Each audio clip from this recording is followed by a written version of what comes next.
All right, for more on this, we're joined in the studio by analyst Tyson Barker of the Aspen Institute, Germany. Tyson, thanks for being here.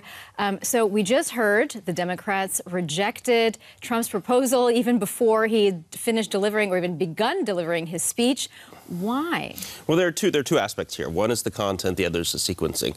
On the content side, Nancy Pelosi just said this is basically repackaging the same things that have been on the table in separate kind of strands, and just repackaging the same things is not a new deal and is not a good faith proposal. That's the one piece. The second piece is on the sequencing. The Democrats have said in the House that the Trump administration with the Senate needs to reopen the government in order for negotiations to begin. So the sequencing has to be right. You have to reopen government and then start negotiating on this immigration piece. All right, and now this government shutdown, the longest ever in U.S. history, right. And opinion polls show that most Americans, in fact, blame Trump for it.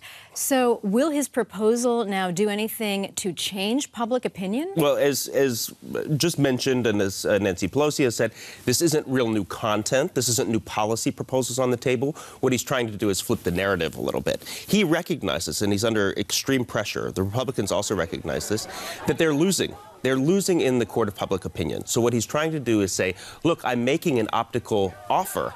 I'm putting the ball back in the Democrats' court, and now they have to make a decision. Whether or not this will work will have to play out in the coming days. All right, so you talk about changing the narrative, but right. How much is this impasse really about politics, and how much is it perhaps having to do with the personal animosity between President Trump and House Speaker Nancy Pelosi? Well, clearly this new relationship is already pretty toxic. But I would say that it's completely politics, because the truth is that one has to ask the question, why now?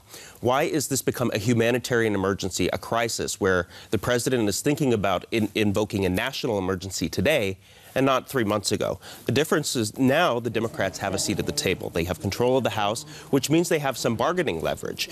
But why didn't the president pursue this kind of wall policy, this $5.7 billion for the wall, 6 months ago when the Republicans had unified control of government?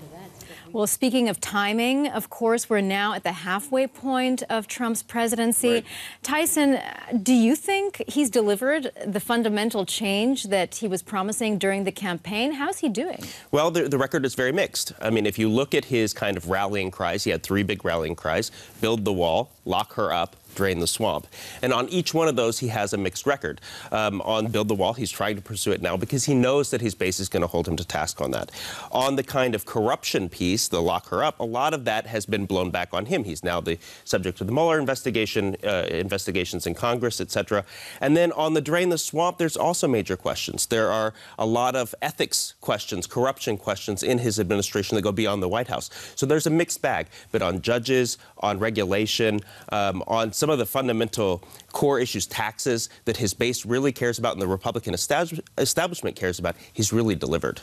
All right, Tyson Barker of the Aspen Institute, Germany, thanks so much for all your insights. Thank you.